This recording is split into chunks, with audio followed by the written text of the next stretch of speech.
자, 오늘 부활절 아침입니다. 예수님께서 사망의 권세를 깨뜨리시고 부활하셨습니다. 우리 기독교는 부활의 종교입니다. 부활의 종교.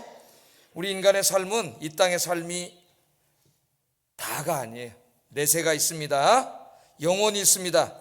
믿는 사람들은 부활하여 천국에서 하나님과 영원히 살게 됩니다. 이 부활절 아침에 바로 이 부활하여 하나님과 함께 영원히 살게 되는 이 영생에 대한 소망이 더욱더 마음속에서 솟아나고 오늘 충만한 하루가 되기를 주의 이름으로 축복합니다. 자, 오늘 우리가 읽은 본문 말씀을 중심으로 해서 예수님의 죽으심과 부활에 참여하는 삶, 그런 주제로 말씀을 전하겠습니다. 예수님의 뭐에 참여해요? 죽으심에 참여하고 또 예수님의 부활에 참여하는 삶이 무엇인가? 오늘 말씀 우리가 읽어보면 하나님께서는 사도 바울 선생을 통하여 예수 믿고 구원받아서 이제 부활의 소망을 가지고 살아가는 그리스도인들이 우리가 예수 믿고 구원받아서 금방 천국에 가는 거 아니지 않습니까? 그 그리스도인들이 이 땅에서 이제 천국에 갈 때까지 살아야 되는데 그 삶의 의미가 뭔가? 거기에 대해서 이야기를 해요. 어떻게 살아야 되는가? 여러분 삶의 의미가 뭐세요? 여러분들은 여러분 살아야 하는 이유가 뭡니까? 그게 뭐냐면은 예수님의 죽으심에 참여하는 삶을 사는 것이고, 두 번째는 예수님의 부활에 참여하는 삶을 사는 것이다, 그렇게 이야기를 합니다. 자, 그래서 오늘 이 두 주제에 초점을 맞추어서 오늘 좀 말씀 전하겠어요. 자, 빌립보서를 쓴 분이 이제 사도 바울 선생인데, 물론 이제 하나님이 바울을 성경 저자로 선택하셔가지고 바울이 하나님의 말씀을 증거하는데 실수나 잘못을 범하지 않고 무오하게 전달하도록 하나님이 이렇게 사용하신 것이죠. 그래서 성경 말씀은 하나님의 말씀이고 바울을 통해서 하나님 쓰게 하셨기 때문에 또 바울이 이렇게 했다, 그렇게 우리 말하기도 해요. 자, 이 빌립보서를 쓴 바울은 원래는 이 사람이 예수 믿는 사람은 아니었죠. 교회를 핍박하고 잔해하던 그런 사람이었습니다. 얼마나 열심히 핍박을 했는지, 어떤 날은 예루살렘에서 핍박하는 것에 만족하지 못하고 대제사장 찾아가서 공문을 받아가지고 저 다마스커스에 있는 그리스도인들까지 다 잡아올라 그랬어요. 그 정도로 열심히 있는 사람이에요. 기독교를 이단으로 규정하고 그래 핍박을 하던 사람이죠. 그런데 이제 그 다마스커스로 가는 길에서 부활하신 예수님을 만나지 않습니까? 이 사도 바울이 예수를 믿게 된 그것은 굉장히 드라마틱해요. 굉장히 신비하고 드라마틱합니다.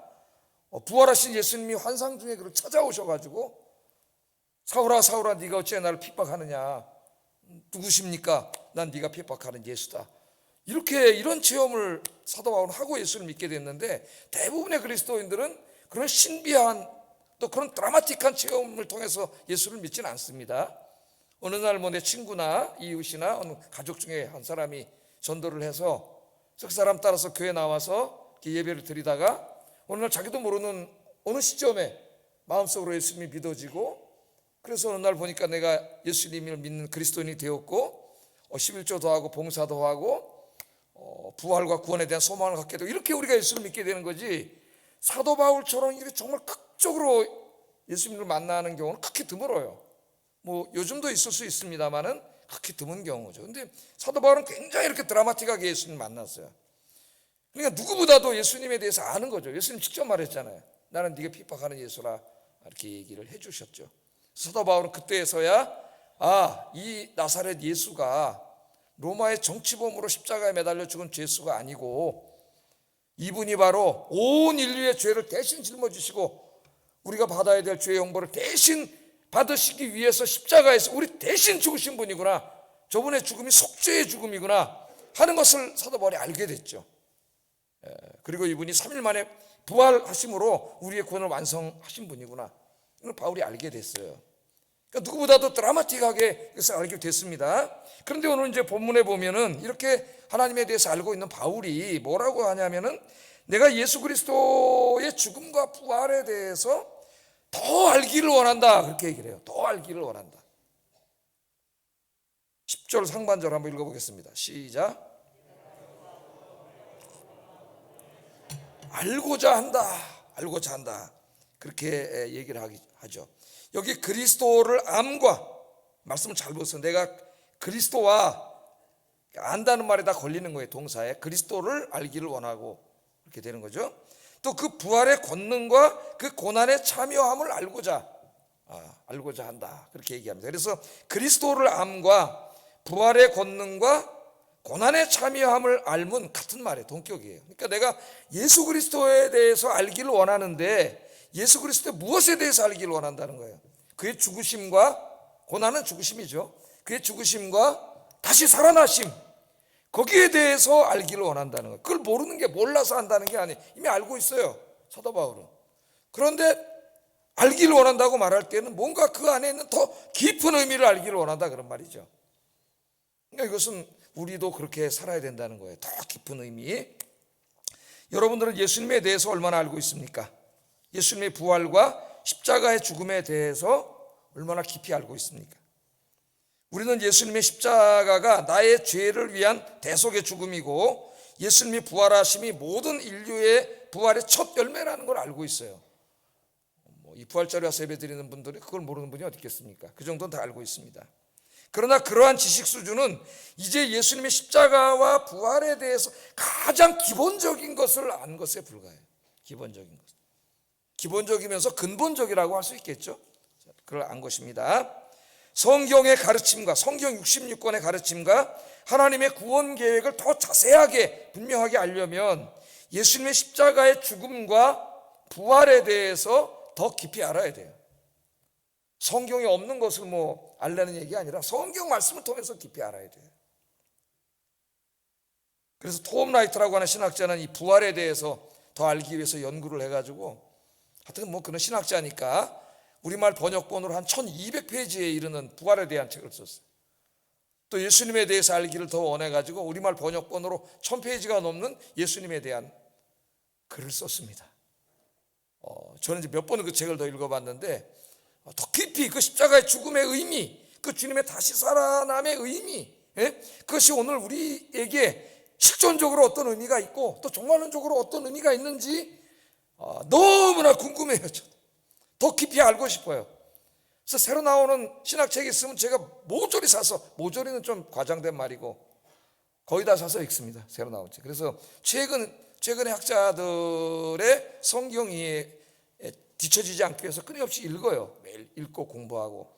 그래서 조금 눈이 나빠져가지고 안경 끼고 읽느냐고 조금 힘든데, 눈이 좋을 때는 진짜 잘 보였는데, 영어 원서 등 이렇게 주르륵 읽었는데 눈이 나빠져가지고 안경 끼고 이제 좀 한계가 있지만은 그래도 계속 읽습니다. 작년에 제가 조금 이제 그 번아웃이 와가지고 힘들 때 책이 잘 안 읽혀졌는데, 요즘 이제 다 책을 쭉 몇 달 전부터 읽으면서 어려운 철학책 이런 책들을 하나하나 다시 읽는 능력을 회복을 했어요. 그래서 다시 이제 다 읽어나가고 있어요. 자, 예수님에 대해서, 예수님의 십자가의 죽음과 부활에 대해서 더 깊이 알고 싶은 마음, 그 마음이 불타오르기를 주의 이름으로 축복합니다. 그러면 더 성경도 읽게 되고 더 성경 공부도 하게 되고 더 설교도 듣게 되고, 이런 마음이 우리 안에서 이제 불타오르는 것이죠. 진리에 대한 그 깊은 의미, 너무 재밌어요. 너무 재밌어요. 그래서 정말 이게 공부하다 보면은 제가 몰입하면 진짜 우리 사람 왔다 갔다 하고 들어왔다 나갔다 하고 바깥에 나가도 몰라요. 제가 몰입을 하면은 몇 시간 몰입하고 있으면은 뭔 일이 벌어지는지 몰라요. 그 은혜 정말 감격해서 눈물도 흘리고 깨닫게 되고, 그 깨달은 진리 속에서 주님의 십자가와 부활의 의미 속에서 내 자신의 삶을 되돌아보고 회개하고 바로잡고 내 인생을 또 바른 길로 돌이키고, 이런 일들이 일어나, 역사 속에. 그러니까 진리를 깊이 할수록 하나님이 기뻐하시는 신앙생활을 할 수가 있어요. 자, 여기 보면은 좀 더 깊이 공부해 보겠습니다. 예수님의 십자가의 죽음과 부활에 대해서 이제 우리가 좀 더 깊이를 공부하기를 원하는데, 여기 죽음과 부활에 참여한다. 이 말은 죽음에 참여한다. 잘 들어보세요. 문자 그대로 그냥. 예수님의 죽음에 내가 예수님의 십자가의 부활에 참여해요. 참여한다는 것은 다른 말로 하면은 그 죽음과 내가 이렇게 하나가 된다는 말이에요. 하나가 연합된다는 말이에요. 신학에서는 연합된다는데 하나가 된다. 그 부활과 하나가 되는 거예요. Union with the death of Christ. 그 그리스도의 죽음과 이렇게 합체가 되는 거예요. 합체가 하나가 되는 거죠. 이걸 이제 신학에서는 그리스도와의 연합 그렇게 우리가 얘기를 하는데, 로마서 6장 1절 14절 제가 이제 강의할 때 자세히 강의했지만은 이 6장 1절 14절에 보면은 우리가 예수님을 믿을 때 그 순간 놀라운 일이 우리 인생에 벌어짐을 영적으로 그걸 가르쳐 주고 있죠. 그거는 예수님의 죽음과 내가 연합되고 또 예수님의 부활과 연합된다고 가르쳐요. 연합된다. 자, 예수님의 죽음과 연합됨은 예수님의 죽음이 나의 죽음이 되고 예수님의 부활이 나의 부활이 된다는 말이죠. 나의 부활이 되는 거예요. 그러니까 여러분이 예수 그리스도를 나의 구주로 영접하는 순간, 여러분이 저 2000년 전에 십자가에서 죽으신 그 예수님의 죽음, 그 십자가의 죽음과 일치되는 역사가 일어나요. 3일 만에 죽음의 권세를 깨뜨리고 부활하셨는데 그 부활과 일치되는 거죠. 신비한 거예요. 기독교의 신비가 여기서 나타납니다. 자, 이 말을 좀 더 우리가 풀어서 설명을 하면은, 내가 예수님의 죽음과 연합된다는 것은 죄 짓고 살던 나의 옛사람 차창모가 예수님과 함께 죽는 거죠. 죽는. 진짜 내가 예수 믿고 구원받아서 십자가에 내가 매달려 죽으란 얘기 아니잖아요. 예?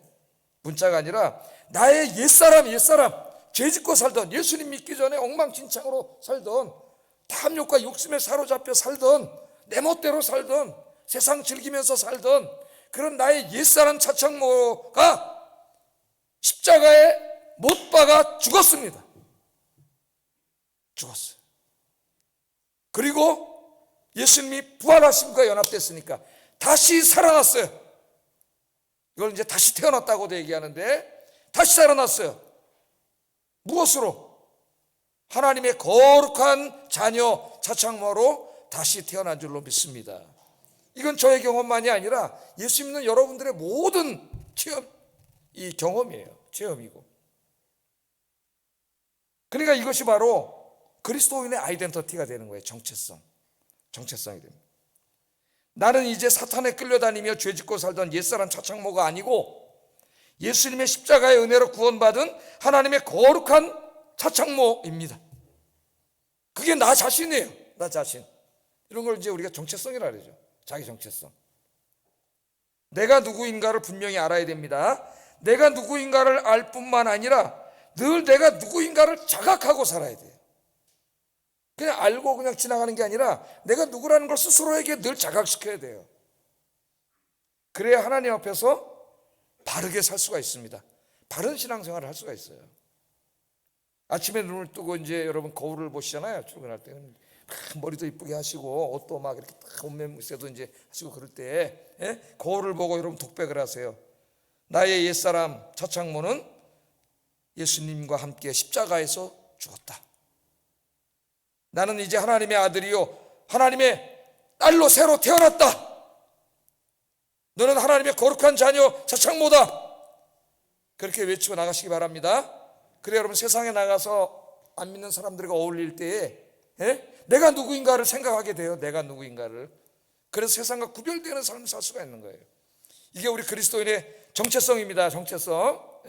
미국에 가서 살다 보면 애들이 어렸을 때는 그런 생각을 안 하고 학교 가서 막 살다 보니까 같이 영어하고 막 그러면서 이제 백인 애들하고 같이 이렇게 살다가 보니까 어느 날 이제 좀 더 크고 중학교 고등학교 가고 이렇게 대학 가고 그러면서 피부 색깔이 다르다는 걸 알게 되고 백인들의 그 주류 사회에 소외된다는 걸 알게 되죠. 그러면서 애들이 정체성 혼란이 오는 거죠. 나는 누구지? 나 미국 사람인가? 나 한국 사람인가? 외모는 한국 사람인데 말은 한국말은 못하고 영어밖에 못해요. 나 미국 사람인가?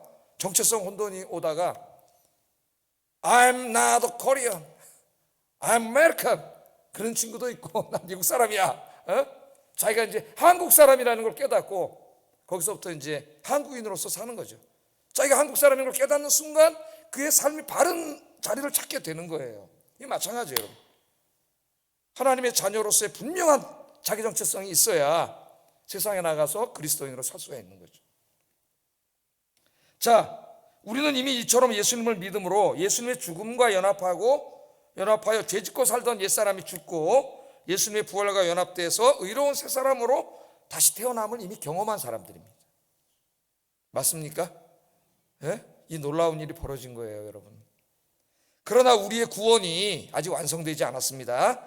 우리는 구원받은 사람이지만 구원의 완성을 향해 지금 가고 있는 중이에요. 우리 구원은 언제 완성돼요? 예수님이 재림하시는 날 구원이 완성돼요. 그날 부활해서 우리 구원이 완성되는 거죠. 우리가 여기서 예수를 믿었는데 구원은 받았어요. 그거는 보증해 주신 거죠. 예? 그 구원이 실패할 수 있다 그랬어요, 없다 그랬어요? 실패하지 않음을 가르치죠. 예? 여러분이 다니는 장로교 교회에서는 견인, 하나님이 끝까지 지켜주심. 그러나 그 구원이 실제로 완전히 이루어지는 것은 우리 예수님이 재림하실 때, 그때 부활해서 영생을 얻게 되고 구원이 완성되는 거예요. 그러니까 우리는 지금 이미 구원을 얻었지만 아직 구원이 완전히 이루어지지 않은 그 완성된 구원을 바라보는 있는 이미와 아직 사이에서 살고 있는 거예요, 여러분들이. 이 기독교의 독특한 시간관입니다. 이미와 아직 속에 우리가 이렇게 살고 있어요. 그래서 그 구원이 완전히 이루어지지 않았기 때문에 기독교인들도 인간의 연약함 때문에 죄를 짓기도 하고 또 병이 들기도 하고 고난이 찾아오기도 하고, 구원이 완전히 이루어졌으면 그런 일은 없겠죠. 하나님은 또 그런 것들을 통해서 우리가 힘들어하는 일들을 통해서 하나님 우리를 때로 교훈시키기도 하고 깨닫게 하시기도 하고 바로잡게도 하시고 그렇게 하시는 거죠. 자, 그러면 이미 믿음으로 구원을 받았으나 미래 구원의 완성을 향하여 가고 있는 우리의 삶의 의미는 뭐냐 이거예요. 이 땅에 우리가 사는 의미가 뭐예요? 우리는 어떻게 살아야 되는가? 10절 하반절 11절 한번 읽어보겠습니다. 시작. 부활에 이르려 하노니, 그렇게 말합니다. 자, 이미 얻은 구원과 아직 완전히 이루어지지 않은 구원 사이에 있는 그리스도인들이 두 가지 삶을 살아야 된다는 거예요. 두 가지 삶. 첫째는 무슨 삶이에요? 예수님의 죽음을 본받는 삶. 두 번째는 부활에 이르고자 하는 삶. 이렇게 규정을 하고 있어요. 예수님의 죽음을 본받는 삶, 부활에 이르고자 하는 삶입니다. 자, 예수님의 죽으심을 본받는 자, 예? 그리스도인들은 예수님의 죽으심을 본받는 삶을 살아야 된다. 본받는 삶, 자기는 그렇게 산다는 거예요. 10절 하반절에 보면 그의 죽으심을 본받아. 이렇게 말씀 하나하나를 잘 읽어봐야 됩니다. 그의 죽으심을 본받아. 자, 그러면 예수님의 죽으심을 본받는 삶이란 어떤 삶인가? 이 하나님 말씀이기 때문에 하나하나 묵상하면서 생각하고 적용을 하는 습관을 들이는 게 굉장히 중요해요. 자, 예수님의 죽으심을 본받는 삶이란 자신을 십자가에 못 박아 죽이는 삶이죠. 예수님 십자가에 죽으셨잖아요. 그럼 그 예수님의 죽으심을 본받는 삶이란 예수님의 십자가에 죽으신 것처럼 나도 예수님 십자가에 죽는 거죠. 거기서 우리는 이 말씀이 문자의 의미가 아니라는 걸 알 수가 있습니다. 문자의 의미라면 그 예수 믿는 사람 다 예수 믿고 십자가에 죽어야 되나요? 그런 말씀이 아니죠. 여기 어떤 그 상징적이고 교훈적인 의미가 있음을 성경 우리에게 가르쳐줘요. 자, 예수님의 죽으심을 본받는 삶이란 우리 안에 내재해 있는 옛사람의 죄악된 모습을 끊임없이 십자가에 못 박아 죽이는 삶이에요. 여기 예수님의 죽으심을 본받는다 그럴 때 본받는다, 이 본받다, 이 말의 동사는 헬라어로는 현재 분사 형태로 되어 있는데, 헬라 사람들이 이제 이 고대 이 평민 언어인 코이네 헬라어에서 계속되는 행동을, 진행적이고 계속되는 행동을 나타낼 때 이 시제를 써요. 그러니까 예수님의 죽으심을 본받는 것은 어떤 한 번 단회적인 행동을 말하는 게 아니라 내가 예수 믿고 구원받은 오늘부터 주님 앞에 가는 날까지 매일매일 계속되는 거예요. 계속.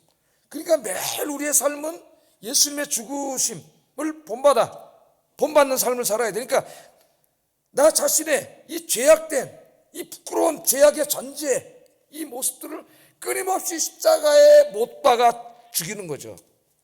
그럼 어떻게 되겠어요?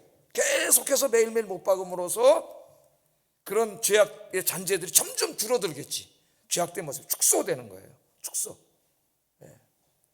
그렇게 살아가는 것이라고 우리에게 이야기하고 있습니다. 그러니까 오늘 이 말씀이 굉장히 중요한 말씀이고요. 우리는 옛사람을 십자가에 못 박은 것을 체험했지만 아직까지 여전히 옛사람의 모습이 있어요. 그래요, 안 그래요?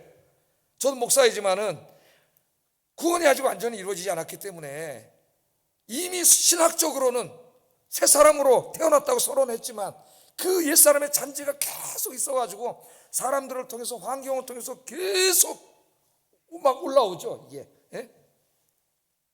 그때 어떻게 하라는 거예요? 그러니까 매일매일 하나님 앞에 기도하면서, 말씀을 묵상하면서, 예배드리면서 그런 끓어오르는 죄악의 본성들을 매일 십자가에 못 박아 장사 지내, 매일 소멸시켜가는 거죠, 그런 것들을. 그렇게 해서 점점점 옛사람의 모습을 줄여가는 거예요. 옛사람의 모습. 예수 믿은 지 뭐 5년이 되고 10년이 되고 15년이 됐는데도 여전히 인격과 성품 관계, 그 계속 그 상태에 있다면은 그 신앙에 문제가 있는 거예요. 그런 일을 하지 않는 거죠. 끊임없이 자기 자신을 죽여가라고 이야기합니다. 이걸 좀 더 쉽게 설명하기 위해서 신학에서는 이제 이 예수 믿고 구원받아서 옛사람은 죽고 새 사람으로 태어나는 것을 중생으로 해요. 중생이라 그래요. 중생. 그런 말 많이 들어봤죠? 중생. 영어로는 리제너레이션. 그러니까 뭐예요? 다시 태어난다는 말이에요. 다시 태어난다는 말. 그러니까 옛사람은 죽고 다시 태어났다 그러니까 다시 태어나면 애기잖아요. 애기.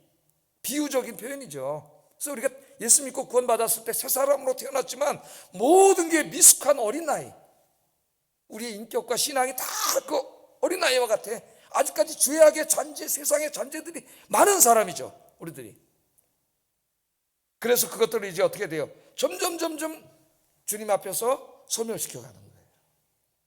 그게 이 땅에서 우리가 해야 될 굉장히 중요한 일입니다.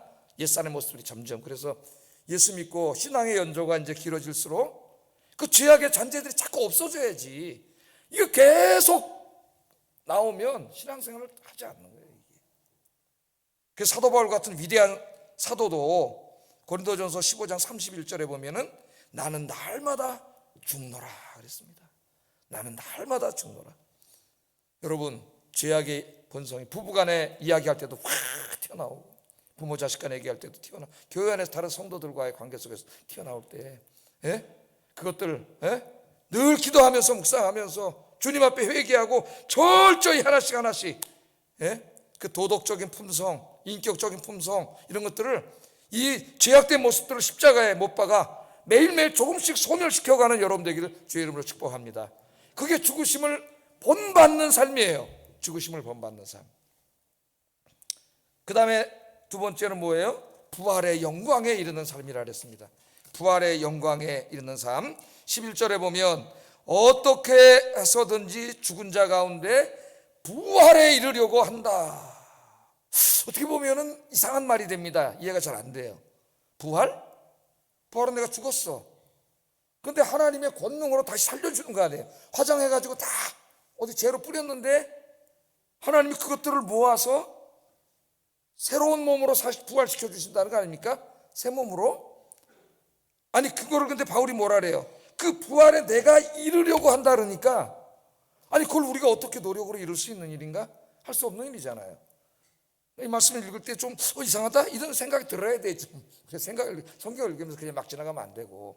근데 그런 생각이 들어야 되는데 왜 그러냐 하면은 이제까지 우리가 부활에 대해서 배울 때 부활의 그 종말론적인 의미만 배워서 그래요. 종말론적인 의미만. 그게 제일 중요한 거죠. 사실은 궁극적인 것이고. 그런데 이 성경에서 가르칠 때는 그 종말론적인 부활을 소망하는 사람들, 죽었다가 다시 진짜 영광의 모습으로 부활하는 것을 소망하는 사람들, 그 사람들이 이 땅에서 부활을 소망하면서 살아가는 그 과정을 또한 부활이라 그래요. 부활에 이르는 삶이라 그래요. 그래서 그것은 부활의 실전적인 의미입니다. 두 가지 의미가 있어요. 한번 좀 간단하게 생각해 보면, 부활의 종말론적인 의미는 예수님께서 사망의 권세를 깨뜨리고 죽으셨잖아요. 부활하셨어요. 성경이 뭐라 그래요? 부활의 첫 열매가 되셨느니라. 고린도전서 15장.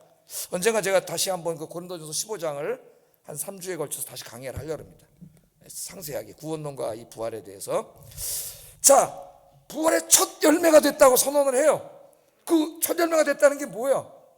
이제까지 부활한 사람이 없어요, 역사 속에서. 근데 예수님이 부활하심으로 첫 열매가 됐다는 거, 앞으로 모든 인류가 예수님처럼 부활할 거라는 거예요. 모든 인류가. 그것을 예수님이 보여주신 거죠. 첫 열매가 되셨어요. 부활의 첫 열매가. 자, 그래서 이제 지금 바울의 입장을 보면 생사를 결정하는 재판을 기다리고 있잖아요. 지금 로마 감옥에서 빌립보서를 썼는데 지금 로마의 정치범으로 거기 와 있어요. 원래 유대 땅에서 재판을 받아야 되는데 바울은 로마 시민이기 때문에 나는 로마 황제의 재판을 받겠다. 그래서 여기 온 거 아닙니까? 근데 바울은 뭐 목숨 하나 살려고 온 건 아니고 로마의 복음을 전하기 위해서 온 거죠, 사실은. 이 감옥에 있어 죽을지 살지 몰라. 재판의 결과에 따라서 정치범으로 유죄 판결을 받으면 죽습니다. 살 길이 없어요. 그러니까 삶과 죽음이 왔다 갔다 하는 이런 가운데 있는데 어떻게 보면 이런 의미에서 바울에게 절실한 거는 죽음 이후에 있을 종말론적인 부활이죠. 우리 예수님 재림하실 때 다시 살아나는 부활이에요, 부활. 그 부활에 대한 믿음과 소망이 없으면 예수님을 위해서 죽을 수 없는 거죠. 그 부활에 대한 이렇게 확신이 없는데 어떻게 죽어요? 목숨만큼 중요한 게 어디 있어요, 그러면? 예? 그러니까 바울에게는 절실한 거예요, 절실한 거예요. 여러분이 왜 복받은 사람입니까? 예수 믿고 구원받은 사람이. 여러분은 이제 부활해서 부활의 새 몸을 입고 영생을 하게 되는 줄로 믿습니다. 그 우리가 기다리는 이 몸은 죽을 몸이잖아요. 이 몸은 100살도 못 살고 죽잖아요. 영원한 몸을 주셔요. 그 부활, 우리가 기다리는 이 부활절 아침에 소망하는 부활이 바로 종말론적인 의미의 부활. 그것이 성경의 핵심이에요. 그러나 성경은 그것만 가르치는 게 아니라 부활의 실존적인 의미를 가르쳐요. 그 부활을 소망하는 사람은 지금 여기에서 그 부활을 이루어가는 삶을 살아야 된다는 거예요. 그러니까 부활은 내가 노력으로 이룰 수 있는 건 아니기 때문에 여기서도 상징적이고 교훈적인 의미가 있는 거죠. 예? 그거는 바로 뭐예요? 나의 옛사람을, 아까 말씀드렸던 나의 옛사람 죄악의 잔재들을 끊임없이 십자가에 못 박아 죽이고 예수님의 그 사랑과 정의와 그 예수님의 그 거룩하신 삶을 본받아 사는 거예요.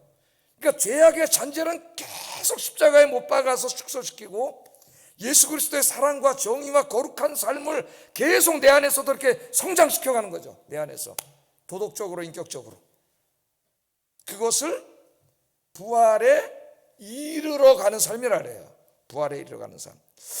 자, 한번 보겠습니다. 빌립보서 3장 21절에 보면 종말론적인 부활에 대해서 이렇게 얘기를 해요. 한번 읽어봅니다. 시작.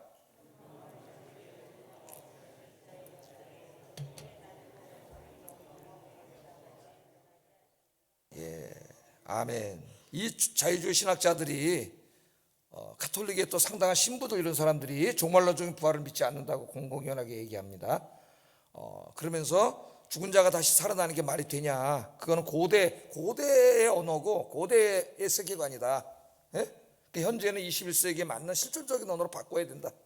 그래서 그것은 죽은 자가 다시 살아난다는 게 아니라 예수님의 그 가르침, 거룩함, 사랑 이런 것들이 우리 마음속에서 다시 이렇게 살아나. 그래서 예수님처럼 살아가는 게 부활입니다. 이런 식으로 설교를 해요. 오늘 아마 그런 식으로 설교하는 기회가 많을 거예요. 근데 그것은 기독교의 근간을 헐어버리는 거예요. 기독교는 부활의 신학 속에 서 있습니다. 종말론적인 부활. 오늘 이 말씀은 그거잖아요. 만물을 자기에게 복종하게 하실 수 있는 자의 역사로 우리의 낮은 몸이 이 몸이에요, 이 몸. 죄에 오염돼서 죽을 수밖에 없는 몸. 100살도 못 살잖아요. 다 죽어요, 예수 믿는 사람도. 이 몸. 그것도 그 짧은 세월을 살면서 병들고 고통당하고 뭐 그렇게 또 싸울 일이 있다고 싸우고 지지고 볶고 이렇게 고통 속에 사는 이 몸 소망이 없는 몸이죠. 이 몸은 무슨 소망이 있어야 다 죽는데 아무리 권력을 많이 갖고 돈 많이 벌고 뭐 큰 집을 사고 그거 뭔 소용이 있겠어요. 좀 있으면 죽을 건데. 제가 얘기했잖아요. 스티브 잡스가 죽을 때 깨달은 게 만년필 하나도 못 가져간다고. 그래서 제가 만년필 갖고 왔어요. 자기가 제일 사랑하는 만년필 하나도 죽으면서 그 부자가 이거 하나도 못 가져가는구나. 이걸 왜 못 깨달을까요? 이거 하나 못 가져간다는 걸. 그런데 우리 예수님이 어떻게 했어요? 이 낮은 몸을 자기 몸과 같은 영광의 몸의 형체로 변화시키신다 그랬잖아요. 부활하신 주님의 모습, 신적인 몸, 죽지 않고 병들지 않고 죄짓지 않고 변하지 않는 그 영광의 몸으로 변화시킨다. 할렐루야. 그게 기독교의 구원이고 종말론이에요. 그게 없으면 기독교는 뭐예요? 없어요. 속지 마세요. 그런 자들은 사기꾼이에요, 여러분.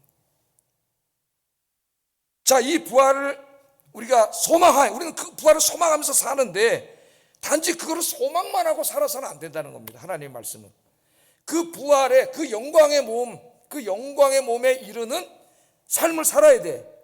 그게 뭐라고요? 우리 옛사람의 잔재, 죄악의 잔재를 끊임없이 소멸시키고 의로운 하나님의 그 거룩과 선과 정의와 사랑을 우리 안에서 자꾸자꾸 성장시켜서 나의 인격과 도덕이 예수 그리스도의 형상을 닮은 사람으로 변화해 감으로 하나님이 우리에게 주실 부활의 영광의 몸과 일치시켜가는 모습으로 성장해 가라는 거예요. 그래서 이거를 신학에서는 성화한다 그러잖아요. sanctification.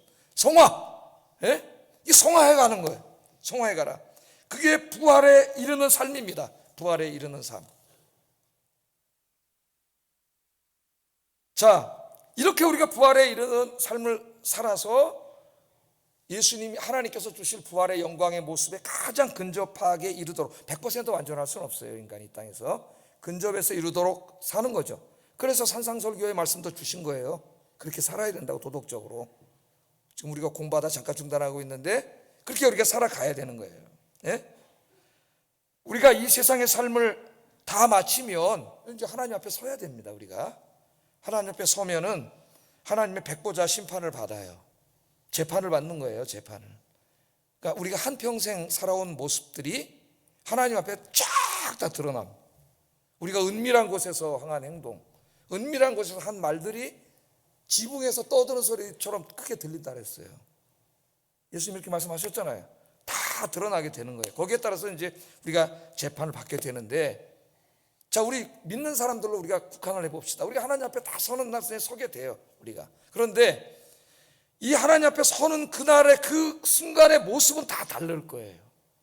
정말 오늘 말씀을 듣고 날마다 기도하면서 말씀을 묵상하고 예배드리면서 자기의 부끄러운 죄악의 잔재들은 매일 십자가에 끊임없이 못 박아 소멸시키면서 그 예수님 닮은 그 도덕적인 그 인간적인 성품들, 그 사랑과 정의와 그 의와 그 거룩을 이렇게 날마다 증진시켜 나간 사람들은 정말 하나님 앞에 섰을 때 모습이 너무 아름다운 모습이 되겠죠.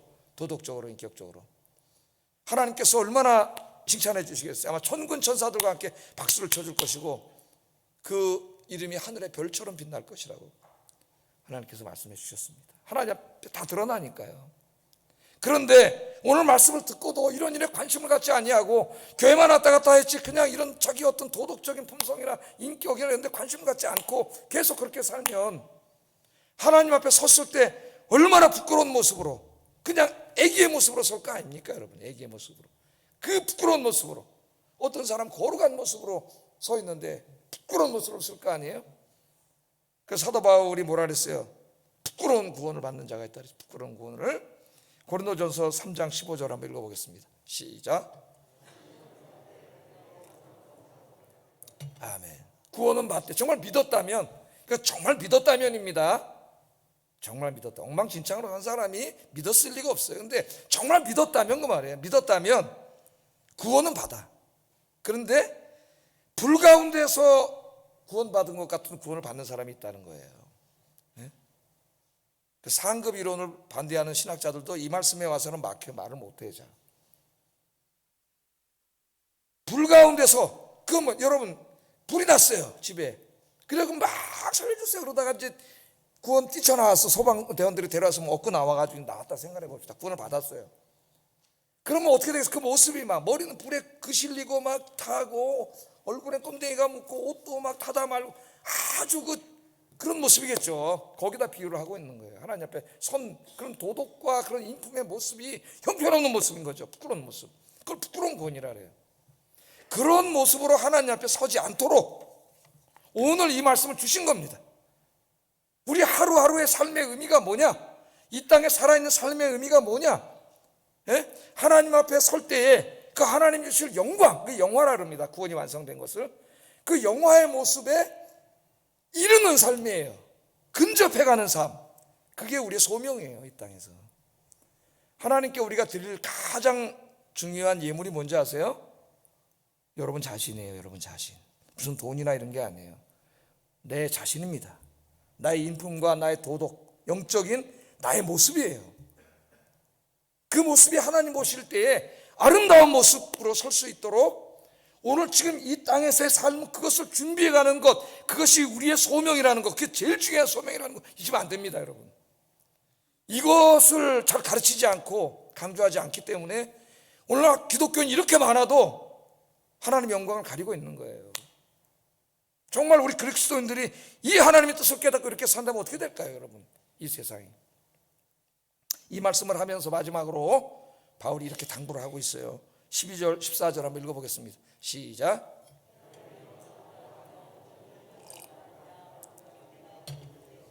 잡힌 바 된 것을 잡으려고 달려가노라. 형제들아, 나는 아직 내가 잡은 줄로 여기지 아니하고 오직 한 일, 즉 뒤에 있는 것은 잊어버리고 앞에 있는 것을 잡으려고 표대를 향하여 그리스도 예수 안에서 하나님이 위에서 부르신 부름의 상을 위하여 달려가노라. 그러니까 사도 바울이 뭐라 그래? 바로 지금 자기가 설교한 그 삶을 위해서 자기가 달려가는데 목표는 예수 그리스도, 하나님의 상 주심 두 가지예요. 예수 그리스도의 장성한 분량에 이르기까지 그걸 목표로 자기 인품과 영성과 도덕성 모든 것들을 그걸 목표로 해서 달려가는데, 바울이 말하는 건 인간의 칭찬과 무슨 그런 게 아니고 하나님의 상 주심, 하나님의 칭찬해 주심, 그것만 바라보고 가는 거예요. 그렇지 않으면 못 달려가요, 이 삶을.